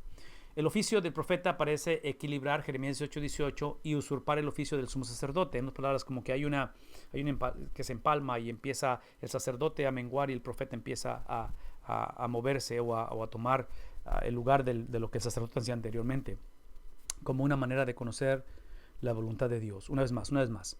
Profeta, sacerdote, reyes, si parte de su papel era revelar la voluntad de Dios, por favor no pierdan esto. La voluntad de Dios es la ley. y el cumplimiento de la ley es Cristo Jesús. Entonces, cuando nos preguntamos y decimos, ¿cuál es la voluntad de Dios para mi vida? Cristo. Cristo es la voluntad de Dios para nuestra vida. Y digo eso porque cuando digo Cristo, una vez más, tengamos cuidado de no pensar en vida, que es lo que pasa cuando la persona muere y va al cielo. Pero vida es la palabra del cielo empieza en la tierra, la plenitud. Por eso es que dije al principio, cuidado en sobreenfatizar la segunda venida a expensas de la primera venida, porque la primera venida de Cristo implica las tres transacciones legales, implica la plenitud de Dios en medio de nosotros. No seamos como la generación de judíos o la generación de religiosos en el primer siglo, los cuales estaban a favor de tener un Mesías, un profeta. Hebreos inicia en el capítulo 1, versículo 1, que dice, a nuestros padres en el pasado Dios nos habló a través de ¿qué? A través de los profetas, pero hoy se ha revelado a través de ¿quién? No a través de un profeta, aunque Cristo es profeta. No a través de un sacerdote, aunque Cristo es el sumo sacerdote. No a través de un rey, aunque Él es el rey de reyes. Dice Hebreos, se reveló a través del Hijo, a través de un miembro de familia. ¿Por qué? Porque el punto de la historia aquí es precisamente Cristo, no es simplemente la función que desarrollan esta generación o en este tiempo, porque si no tenemos cuidado nos vamos a enamorar de lo que producen los profetas. Inclusive por eso Israel, observen esto, por eso Israel estaba tan enamorado de esta cuestión de la profecía, que eventualmente cuando escucha a los profetas de Dios y no le conviene el mensaje, porque no favorecía sus circunstancias, porque ellos lo último que pensaban era en una reforma, es que van y traen profetas falsos. Contratan profetas que les den mensajes que simplemente estén de acuerdo con su filosofía. Algunas cosas no han cambiado hoy en día con respecto a cómo actuamos como el pueblo de Dios. El oficio del profeta también parece haber expirado en Israel después de Malaquías. No reaparece hasta 400 años más tarde con Juan el Bautista, que le considera el último profeta del Antiguo Testamento. Es incierto cómo el don de profecía del Nuevo Testamento se relaciona con el del Antiguo Testamento, porque encontramos profetas, aquí está, en el Nuevo Testamento, pero en el Nuevo Testamento, pero no son los mismos que el Antiguo, porque en el Antiguo los profetas que están enlistados aquí no producen palabra de Dios, ¿sí? Los del Antiguo Testamento, que son los que estamos viendo esta noche, ellos sí revelan palabra de Dios. Entonces, lo que encontramos aquí no son divulgadores de una nueva revelación o de las Escrituras, sino predicadores y pronosticadores de la voluntad de Dios en situaciones del pacto. Una vez más, revelan la voluntad de Dios en un contexto de pacto, no en un contexto simplemente de mejorarlo, no en un contexto de simplemente traer otra vez ese sería evangelio de la prosperidad. Aquí el punto es el pacto, aquí el punto es que si tú eres el pueblo de Dios, tu salvación está basada, o el evangelio es lo que Dios hizo sin nuestra ayuda. Pero lo que produce es el pacto, es la ley. Somos llamados a obedecer la ley. Y una vez más, esta ley, este pacto que esta generación decidió violar, escuchen esto, esta ley, este pacto, solamente se ejerce a través de la intervención exclusiva del Espíritu Santo. Se le llama santificación, se le llama llenura del Espíritu, en un contexto ¿de qué? De comunidad. Lo que hace el Espíritu Santo es llevar al cristiano a vivir en comunidad. Una vez más, lo que hace el Espíritu Santo, la plenitud, no estoy hablando del sello, ya la persona es salva, es simplemente llevarlo a recordar, a ejercer, a vivir la razón por la cual fue salva esa persona, es llevarlo a un contexto de comunidad. Eso es algo que otra vez quisiera que quedara claro. La profecía no es exclusiva ni principalmente predictiva en naturaleza. Una vez más, no es exclusiva ni predictiva. El punto no es tanto anticipar, no es una bola de cristal que te dice el futuro. Eso no es la profecía. La predicción es una manera, la predicción es una manera de confirmar su oficio y su mensaje. Pero hay que observar que menos del 2% de la profecía es mesiánica, hablando acerca de la venida de Cristo. Aunque en su mayoría es la primera venida, ¿verdad? Pero como quiera es mesiánica. Menos del 5% describe específicamente la época del nuevo pacto. Es donde está hablando acerca de Jeremías, capítulo 29, versículo 11. Está hablando del nuevo pacto, ¿verdad? Que el Mesías va a llevar a cabo, o va a crear, o va a iniciar. Menos del 1% tiene que ver con acontecimientos que aún están por suceder, o sea, el futuro. Entonces, otra vez, eso es un mensaje que necesitamos escuchar y analizar. Los profetas representan a Dios ante el pueblo, en tanto que los sacerdotes representan al pueblo ante Dios. Una vez más, los profetas representan a Dios ante el pueblo, tanto como los sacerdotes representan al pueblo ante Dios. Eso implica que esta es una declaración general. Hay excepciones como Habacuc, que le hizo preguntas a Dios. Una razón por la que es difícil entender a los profetas es porque no sabemos cómo están estructurados sus libros.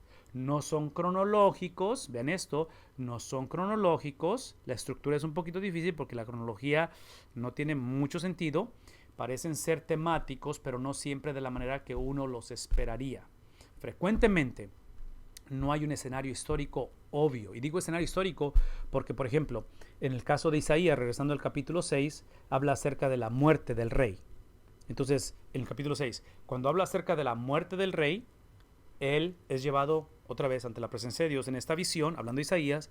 Eso nos ayuda a poner una referencia histórica, porque históricamente sabemos cuándo ese rey murió, pero no todo el tiempo da esas referencias históricas. Por lo tanto, una vez más, frecuentemente no hay un escenario histórico obvio, margen del tiempo ni clara división entre las profecías o entre los oráculos. Eso implica que es difícil leer estos libros de corrido, es difícil bosquejarlos por tema y es difícil establecer la verdad central o el propósito del autor en cada uno de estos profecías o de estos oráculos. Características de la profecía es simplemente entender que en el Antiguo Testamento parece haber un desarrollo del concepto del profeta y profecía. En el Israel antiguo se desarrolló una compañía de profetas, algo colectivo, dirigida por un fuerte líder carismático como Elías o Eliseo. A veces la frase los hijos de los profetas se usaba para designar a este grupo. Sin embargo, escuchen esto, este periodo pasó rápidamente a profetas individuales, de algo colectivo a profetas individuales. Y hubo profetas que se identificaron con el rey y vivían en el palacio, que hay algunos ejemplos de ellos. Estos profetas como Elías, Eliseo, Gad, Natán, son profetas que no tenemos escritos de ellos, pero obviamente ejercieron esa palabra del Señor. También hubo aquellos que eran independientes, a veces totalmente desconectados del status quo de la sociedad israelí, como el caso del profeta Amós. Hay tanto profetas varones como hay mujeres. El profeta frecuentemente era un revelador del futuro, el cual implica que, una vez más, revelador del futuro, el cual está sujeto a la respuesta inmediata. Ese futuro, por favor escuchen, ese futuro depende de la reforma del presente. Aquí es donde regreso a enfatizar lo que he enfatizado anteriormente. Hablemos de un futuro, Jeremías 29:11, hablemos de un futuro en el concepto del amor incondicional de Dios, que para nosotros sería en este caso un cielo. Es algo seguro, vida eterna en el cielo, pero lo dije hace rato, el cielo es el producto de las decisiones que tomamos en la tierra. ¿Qué estoy diciendo? Voy a meter lo que estoy diciendo. Por favor, no quiero que escuchen de mí o se vayan esta noche pensando que estoy hablando de una salvación que es a través de obras. Aunque sí creo que la salvación es por obras, pero es por las obras de Cristo, no las obras mías, ¿verdad? Porque, otra vez, el Evangelio es lo que Cristo hizo sin mi ayuda. Entonces, las obras de Cristo es lo que satisface al Padre. Un Padre satisfecho es un Padre que produce salvación, en lugar de darme su ira o su venganza. Entonces, cuando estoy hablando acerca de cómo el cielo es el producto de las decisiones que tomo en la tierra, es entender, y ese es un principio que nos ayuda mucho a los que tenemos padres, a los que somos padres, ayuda mucho a los que eventualmente van a ser padres, que se van a casar algún día solteros, o simplemente ayuda en las relaciones interpersonales. Lo que estoy por decir es un principio que ayuda en toda relación. Yo diría que ese es el antídoto al abuso emocional, el abuso verbal, el abuso físico, esto que estoy por decir. Porque observen cómo habla de cómo el profeta frecuentemente era un revelador del futuro, en nuestro caso pensando en la segunda venida de Cristo, que es con certeza, pensando en vida eterna en el cielo, el cual está sujeto o depende de una respuesta inmediata ahorita en el presente. El amor incondicional de Dios en ese futuro, que en este caso podríamos decir que es un cielo, hablemos del cielo por cuestión práctica ahorita nada más, implica esa certeza, esa seguridad que Dios nos da de que nuestra salvación es segura, se ejerce y se experimenta, se vive, se expresa en una relación condicional con Dios. Amor incondicional, relación condicional.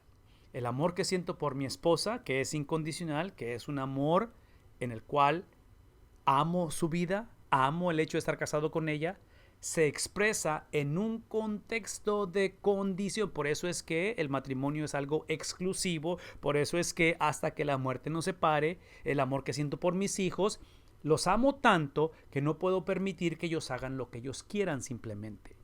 Entonces traduzcan esto en la cuestión del cristianismo, en la cuestión de esta gente, que ellos trágicamente, hoy en día la iglesia trágicamente, hemos traducido ese amor incondicional como una relación incondicional.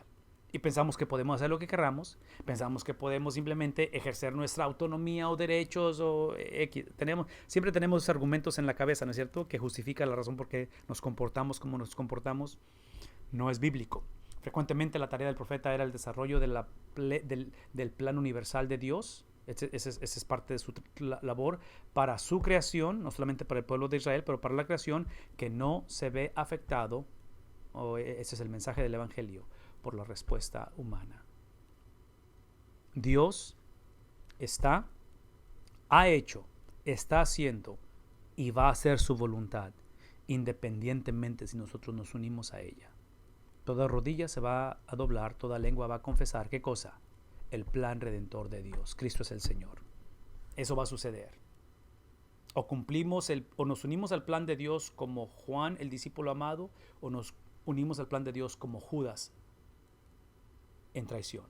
Ambos fueron parte del plan de Dios. La diferencia no fue si fueron parte del plan de Dios. La diferencia es lo que le pasó a cada uno de ellos. Así es que esta noche tú y yo tenemos la oportunidad, en este momento tenemos la oportunidad de ser parte de este plan de Dios, de la redención, de cómo Él estipuló las cosas y planeó las cosas para la eternidad. Podemos ser como Juan el discípulo amado, que tiene un final muy, muy, muy atractivo, o como Judas, que es un final muy trágico.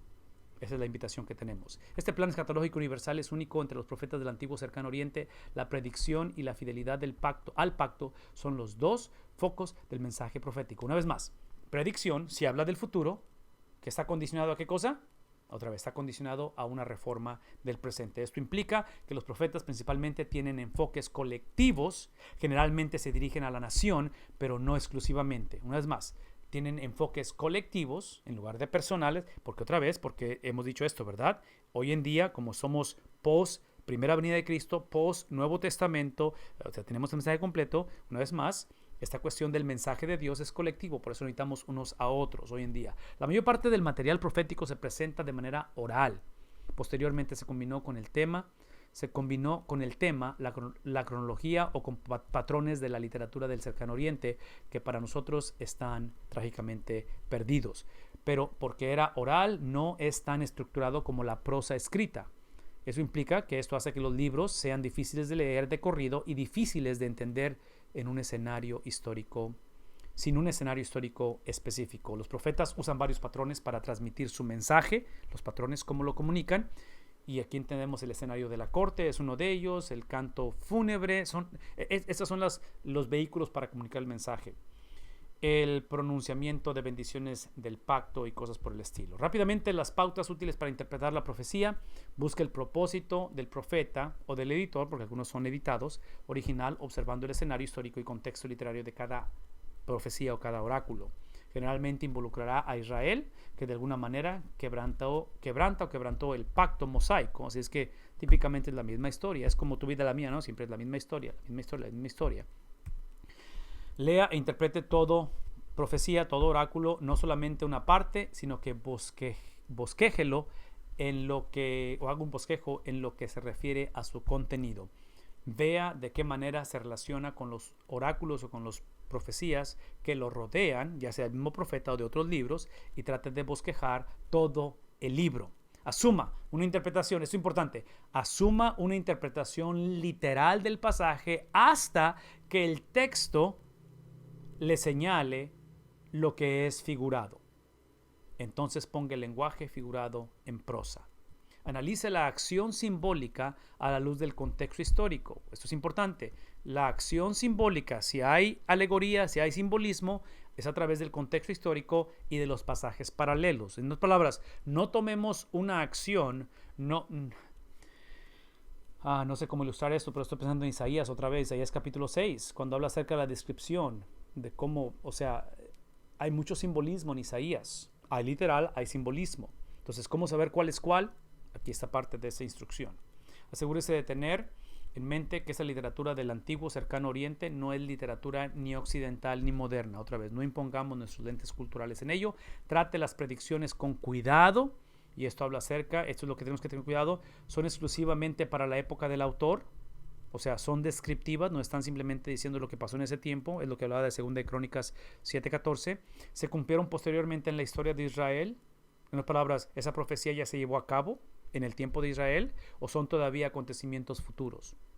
La última de ellas sería, tiene un cumplimiento contemporáneo y todavía un cumplimiento futuro. Aquí pienso en Isaías 7:14, la Virgen concebirá, dará a luz un hijo. Está hablando de lo que va a pasar en ese momento y va a nacer alguien en ese tiempo, pero es obvio que está también hablando de quién. Está hablando también acerca de Cristo. Permita que los autores de la Biblia, no los autores modernos, dirijan sus respuestas a asuntos de cuidado especiales. Rápidamente, esta es la predicción condicionada por una respuesta condicional. Una vez más. Esto es importante. Pónganlo en sus notas o mándenselo a alguien en un texto o pónganlo en sus medios sociales. La predicción condicionada por una respuesta condicional. Una vez más, la predicción condicionada por una respuesta condicional. La salvación del hombre depende de su estilo de vida en la tierra, ¿verdad? Una vez más, la salvación del hombre depende de cómo veamos en la tierra, porque no hay manera que podamos divorciar la promesa de una salvación cuando nuestro estilo de vida no está viviendo o produciendo lo que nos ha pasado que se refleje en un futuro, ¿verdad? Entonces, es uno con otro. Una vez más, es indiscutible a quién se dirige la profecía y por qué. Es otra pregunta que tenemos que hacer. ¿Existe la posibilidad tanto bíblica como histórica de un cumplimiento múltiple? Isaías 7:14.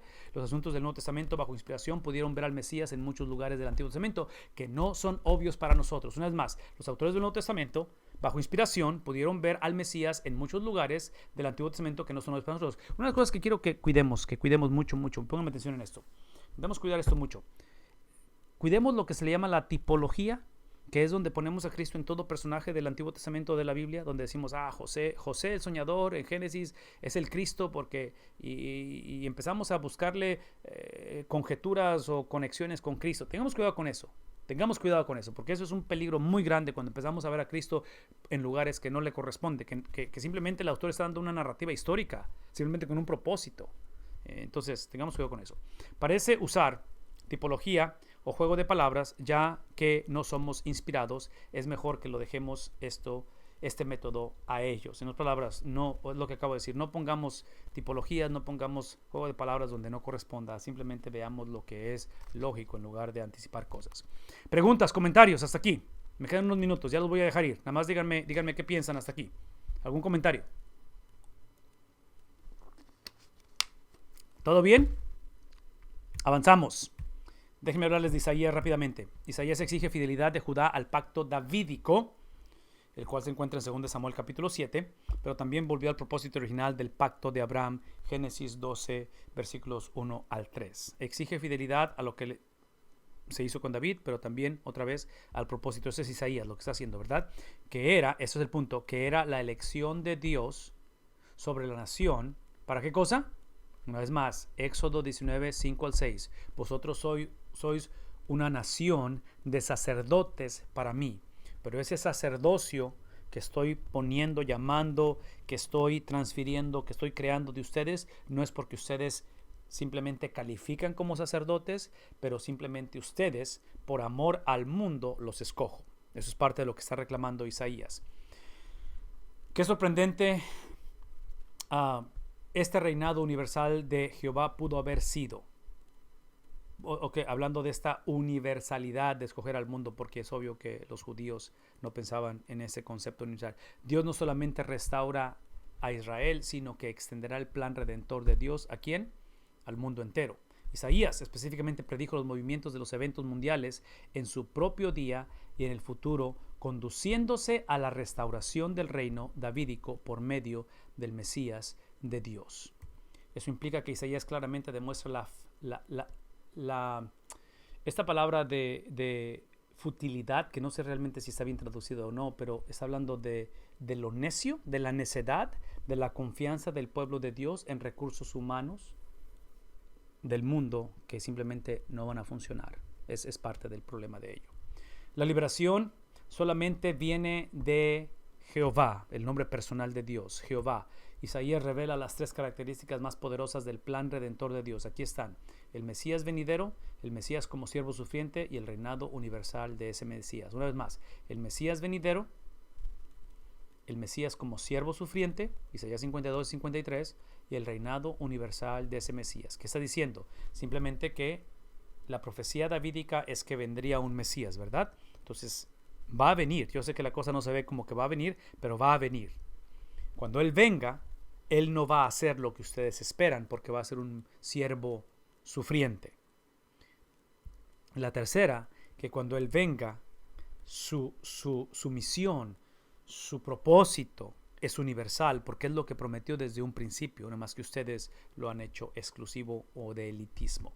Jeremías habla acerca de cómo el tiempo del juicio es inminente porque Judá no se arrepiente. Jeremías enfatiza el pecado, el juicio, y después enfatiza la restauración. Una vez más, el juicio es inminente, es irreversible porque Judá no reforma su presente. Y eso implica que Jeremías tiene que enfatizar la falta de ese arrepentimiento, ¿verdad? La religión litúrgica o los rituales sin un estilo de vida de fe en Dios, Jeremías lo va a condenar. Es simplemente prácticas sin contenido. Es simplemente, y yo recuerdo cuando estaba en la universidad y ahora que tengo hijos universitarios, no se me olvida que somos una generación que nos encanta ser parte o participar en eventos o en misiones que tienen significado en el mundo. El ayudar en proyectos misioneros, en ayudar en la necesidad de la gente y todo eso. Y yo no creo que eso es malo, ni creo que es antibíblico. Esto que está enfrente de nosotros es el recordatorio que todo deseo de servir, de comunicar, inclusive de llevar el evangelio, tiene que tener una base doctrinal. De que no podemos divorciar o separar lo que deseamos hacer por el reino sin la doctrina o la esencia de ese mismo reino. Porque aparentemente en Jeremías el pueblo era bueno para tener liturgias y prácticas, pero era a expensas de un estilo de vida basado precisamente en el carácter de Dios. Entonces Judá desesperadamente inició su camino en ritualidades o en rituales, en idolatría y en pecado. Por lo tanto, es que había quebrantado el pacto de Dios, simbolizado con un contrato matrimonial. Otra vez, es la cuestión de prostituirse. Arrepentimiento personal y fe son en la base del nuevo pacto de Dios. Jeremías 31 al 34, conocido por muchos de ustedes, no tenemos tiempo para leerlo, a diferencia de que no en la fe de la familia. Una vez más, es simplemente arrepentimiento personal y fe son la base del nuevo pacto. No es simplemente esta cuestión de que por ser la simiente de Abraham piensan en elitismo. El nuevo pacto es permanente porque no está condicionado en la actuación humana, sino en el poder y la gracia de Dios. Llévense esto en mente. Por eso es la certeza de la salvación, ¿no es cierto? Porque la salvación no es mi conducta, la salvación es lo que Dios ha hecho sin mi ayuda. Y ahora eso es lo que produce, obviamente, la conducta, que la conducta es la ley, y es por eso la importancia de este pacto. Rápidamente, Lamentaciones. Estamos en Lamentaciones. Es de que estos poemas expresan el sentir del pueblo de Dios de luto y pérdida, a raíz de que, en otras palabras, Lamentaciones es como, Jeremías es como la advertencia, Lamentaciones es como les dije y les advertí y ya está sucediendo. La pérdida de Jerusalén, están en el exilio, la destrucción del templo. Todo eso fue profetizado. Dios disolviendo el pacto mosaico. El sentir fue extremo por las promesas, sus promesas y aquí está, 2 Samuel 7, Isaías 67. Estos poemas enfatizan la soberanía de Dios, aún en medio de las circunstancias caóticas y deplorables, y la justicia de Dios. Enfatizan el juicio de Dios, enfatizan las promesas de restauración de Dios, y Judá es destruida porque violó el pacto de Moisés. No es más, especialmente en Deuteronomio 27-28 le prometió, se los dijo bien claro y se cumplió. La derrota ante Babilonia no fue el producto de la debilidad de Dios o de Jehová, sino es el producto de la justicia de Dios por el pecado del pueblo, porque Dios no puede ser burlado, ¿no es cierto? Jehová traerá la victoria en el futuro a través de Él mismo, Las promesas de Dios son tanto condicionales como, ¿qué cosa? Incondicionales, una vez más, amor incondicional, relación condicional. El concepto del pacto demanda una respuesta apropiada. De tal manera que nos movemos a Ezequiel rápidamente. Los judíos estaban sufriendo debido a su propio pecado, desobediencia, no a la debilidad de Dios. Una vez más, es un concepto importante. La fe del pacto tiene un aspecto tanto corporativo como personal. El nuevo pacto mencionado en Jeremías 31, 31 y 34 es básicamente personal, así como lo es en los capítulos 18 y 33. El nuevo pacto también tenía la garantía de la acción de Dios. Este es el mismo equilibrio entre la soberanía de Dios y las responsabilidades, o lo que llamamos libre albedrío, ¿sí? En el Nuevo Testamento, Dios es fiel a la simiente de Abraham y de David, y el pacto será, ¿qué cosa? Restablecido. El exilio fue un acto de amor, ¿sí? Otra vez, hablando de la disciplina, no es atractivo esto, pero es necesario. El problema de los judíos no ha terminado. En este caso, referencias de las profecías de Daniel, inclusive de Ezequiel. Hay una lucha permanente entre el pueblo de Dios y la naturaleza caída. O sea, hablamos de, otra vez, esa lucha que tenemos interna. Daniel, rápidamente, el libro se dirige al pueblo de Dios a través de eventos históricos y profecías del futuro. Dios está en control de los eventos y de la historia conforme estos reyes paganos reconocieron. Y vamos a ver aquí diferentes maneras en que Dios va a usar, cómo Dios usa la maldad de este gobierno, de esta nación, por lo que hicieron los babilonios. El pueblo de Dios debe de confiar en Dios y mantenerse fiel en tiempos difíciles. El pueblo de Dios recibirá, ¿qué cosa?